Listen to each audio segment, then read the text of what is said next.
ससुर जी अब यहाँ चुप जाइए। रिंकी पापा आ रहे, चाय बना देना। इस बुढ़ी ने ना मेरी जिंदगी बर्बाद कर रखी है। अरे तुम्हारे बाप को चाहिए क्या? मेरे नाम की सुपारी ले रखी है क्या उसने? जब देखो तब मुझे परेशान करता रहेगा, आके मेरे सर पे बैठ जाएगा। नौकरानी हूँ क्या मैं तुम लोगों की? अरे रिंकी इतना ज्यादा गुस्सा क्यों कर रही हो यार? अगर पापा 2-4 दिन हमारे साथ रह लेंगे तो कोई दिक्कत थोड़ी होगी यार। और वैसे भी ज्यादा दिन के लिए थोड़ी आ रहे हैं, 2-4 दिन के लिए तो आ रहे हैं वो। अक्ल होनी चाहिए तुम्हारे बाप को। उम्र हो गई है लेकिन अभी तक बुद्धि छोटी की छोटी रह गई है। अरे किसी के घर में ऐसे मुंह उठा के नहीं जाया जाता। अकेले थोड़ी रहते हो तुम यहाँ पे, मैं भी रहती हूँ इस घर के अंदर। अरे तुम इतना ज्यादा गुस्सा क्यों कर रही हो? 2-4 दिन के लिए आ रहे हैं, कौन सा पूरा महीने भर के लिए आ रहे हैं? समझो ना यार। और एक बात बताओ ना, जब बच्चे शहर के अंदर रह रहे हैं तो माँ बाप और कहीं कहाँ रहेंगे जाकर? अपने बच्चों के साथ ही रहेंगे ना। तुम्हारे बाप की उम्र हो गई है, पैर कब्र में लटके हैं, फिर भी उसको चैन नहीं है। अपनी लंगड़ी टांगों से कभी इधर भागता रहेगा, कभी उधर भागता रहेगा। तो एक काम करो, उसको ना किसी फुटपाथ पे बैठा दो, घूमता रहेगा वहाँ और भीख मांगता रहेगा, कमाई भी हो जाएगी थोड़ी। और मेरी एक बात कान खोल के सुन लो, तुम्हारा बाप इस घर में आया ना तो मैं उसके लिए कुछ खाने के लिए बनाऊंगी, ना कोई उसका स्वागत करने वाली हूँ। 2 गालियां देके और भगाऊंगी घर से बाहर, समझ आई? और मैं तुम्हारी बीवी हूँ, किसी की नौकरानी नहीं हूँ, समझ आई? तुमसे शादी करी है, तुम्हारे घर वालों के लिए करने के लिए नहीं करी, तुम्हारे करने के लिए करी है। माना कि तुम्हारा बाप है, मन करता होगा अपने बेटे से मिलने का, तो महीने में एक बार आया करे, मिल के चले जाया करे वापस अपने गाँव। कि बार बार आने का क्या टंटेरा पाल रखा है तुम लोगों ने? और इतना ही तुम्हें अपने बाप की याद आती है ना, तो तुम ना चले जाया करो गाँव, वहां जाकर के मिला करो अपने बाप से। मैं ना किसी की नौकरानी नहीं हूँ जो वो यहाँ पे आएगा मैं 56 भोग बना के रखूंगी। अरे रिंकी, अगर मुझे छुट्टी मिलेगी तो मैं खुद जाके गांव पापा से मिल लूंगा। लेकिन अगर अभी पापा अगर शहर में आके मिलना चाहते हैं तो इसमें कोई बहुत बड़ी चीज थोड़ी है। और तुम ना ज्यादा गुस्सा मत करो। गुस्सा तुम करते हो तुम्हारी तबीयत खराब हो जाती है, मुझे नहीं अच्छा लगता यार। छोटी सी बात है, तुम इतना बड़ा मत बनाओ इस चीज को। मैंने एक बार कह दिया ना, तुम्हारा बाप यहाँ पे नहीं आएगा तो नहीं आएगा। और अगर गलती से आ भी गया ना तो ऐसा जलील करूंगी ना कि अपनी शक्ल तक नहीं देख पाएगा वो शीशे में दोबारा कभी। तुमको पता ना रिंकी, सिर्फ तुम्हारे इसी व्यवहार की वजह से ना पापा यहाँ शहर में हमारे साथ नहीं रहते, गांव के अंदर रहते हैं। तुम इस चीज की वजह हो। पर एक चीज बताओ, अगर वो गांव में रहते हैं, अगर 2-4 दिन यहाँ पर आकर रह लेंगे हमारे साथ में, तो कौन सा पहाड़ टूट पड़ेगा यार? तुम तो बहुत ज्यादा ही बदतमीज होती जा रही हो। अरे मैं गांव से दूर यहाँ शहर में बसने के लिए इसलिए आई थी कि यहाँ सुकून से रहूंगी, अपने पति के साथ चैन से अपनी जिंदगी बिताऊंगी। वहाँ उन बोझों के लिए काम नहीं करना पड़ेगा मुझे, उनका खाना पीना नहीं करना पड़ेगा। यहाँ बस अपना और अपने पति का करूंगी। लेकिन नहीं, तुम्हारे बाप से देखा कहाँ जाता है कि हाय मेरी बहू चैन से रह कैसे लेगी, मुंह उठा के बार बार यहाँ पे आ जाता है परेशान करने के लिए। प्लीज रिंकी, अभी ना ये क्लेश मत करो मेरे साथ में यार। पापा किसी भी टाइम आ जाएंगे, वो आने वाले होंगे। मैं नहीं चाहता उनके सामने फिर क्लेश हो। बेचारे 2-4 दिन के लिए तो आ रहे हैं, उनको और बुरा लगेगा वापस चले जाएंगे, मुझे अच्छा नहीं लगेगा यार। उनके जाने के बाद जितना क्लेश करना कर लो, लेकिन प्लीज 2-4 दिन के लिए शांत हो जाओ। अच्छे से पता है तुम्हें कि तुम्हारा बाप यहाँ पे आता है ना तो कितना परेशान करता है। सुबह 4 बजे चाय की डिमांड कर देंगे, फिर 8 बजे उनको हलवा खाना होता है। अरे ऐसे नहीं चलता है घर में। मैं किसी के लिए कोई काम नहीं करूंगी। और अगर तुम्हारा बाप यहाँ पे आ गया ना तो बहुत बुरी लड़ाई हो जाएगी। मैंने ये याद रखना, पूरी सोसाइटी देख लेगी कि असलियत है क्या तुम्हारे घर वालों की। देखो रिंकी, अब ना चिल्ला के कोई फायदा नहीं है, ना गुस्सा करके कोई फायदा है। पापा गाँव से निकल चुके और किसी भी टाइम आधे पौने घंटे में यहाँ पहुंचने वाले होंगे। मैं नहीं चाहता कि उनके सामने हमारी बेइज्जती हो फिर से, इसलिए प्लीज शांत हो जाए यार थोड़ी देर के लिए। और फिर भी अगर तुमको ज्यादा ही प्रॉब्लम है ना पापा से, तो एक काम करो, तुम रूम में रहना अपने, मत करना कोई काम। मैं खुद पापा के लिए सारा काम कर लूंगा। ठीक है, फिर इतना ही शौक है ना तुम्हें अपने बाप से मिलने का, आने दो अपने बाप को।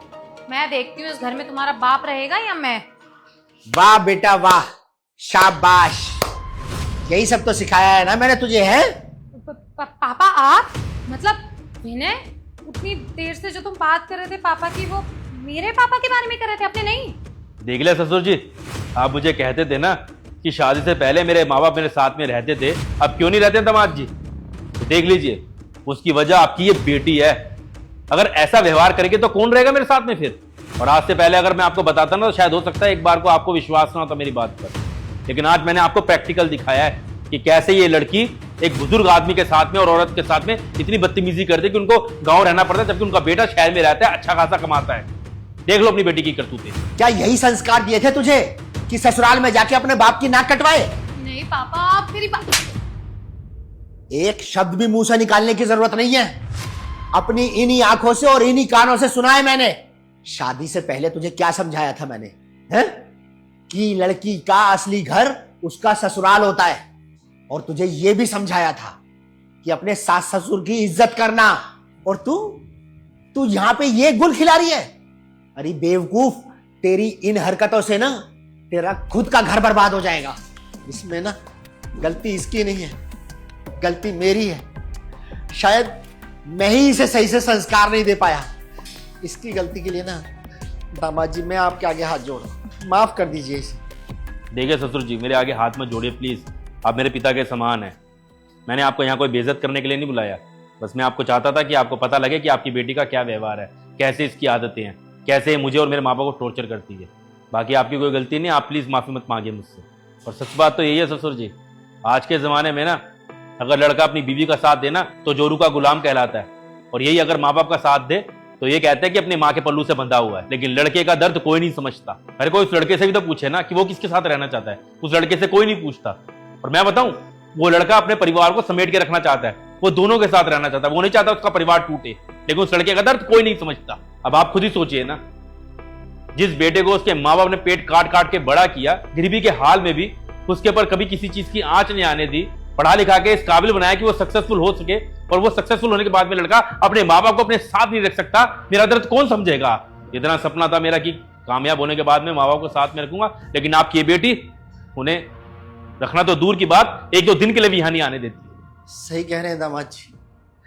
असली घर, असली परिवार तो वो होता है जहां पर छोटे बड़े बूढ़े सब एक साथ मिलजुल कर प्यार से रहते हैं। और लेकिन मेरी इस नालायक बेटी ने अपना खुद का घर अपने हाथों से बर्बाद कर लिया है। बेटी, अभी भी समझा रहा हूं तुझे, संभल जा। अरे सोच के देख, आज जिस तरीके से तू अपने ससुराल में ये सब कर रही है, कल को जब तेरे भाई की शादी होगी और तेरी भाभी घर में आएगी, कल को अगर उसने मुझे धक्के मार के घर से बाहर निकाल दिया तो तुझ पर क्या बीतेगी है? मैं दर दर की ठोकरें खाता हुआ तेरे को अच्छा लगूंगा? एक औलाद को ना कभी भी अच्छा नहीं लगता कि उसके माँ बाप दर दर की ठोकरें खाए, भटकते फिरे। सोच के देख, दामाद जी को कितना बुरा लग रहा होगा। उनके माँ बाप पता नहीं कहाँ धक्के खा रहे होंगे, कहाँ ठोकरें खा रहे होंगे। पापा, पर वो ऐसा क्यों करेंगे? वो तो आपसे बहुत प्यार करते हैं ना। अरे क्यों नहीं कर सकती?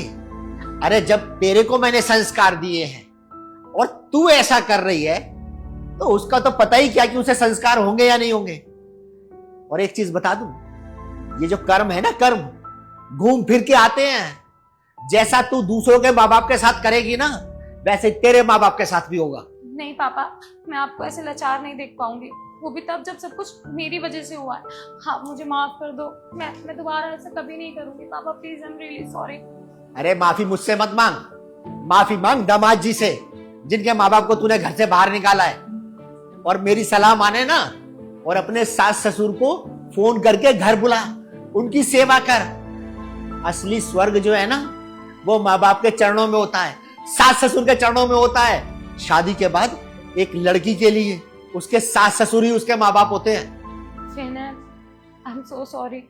तुम प्लीज मुझे माफ कर दो। मुझे अपनी गलती का एहसास हो गया है कि मैंने कितना गलत किया है तुम्हारे पापा जी के साथ।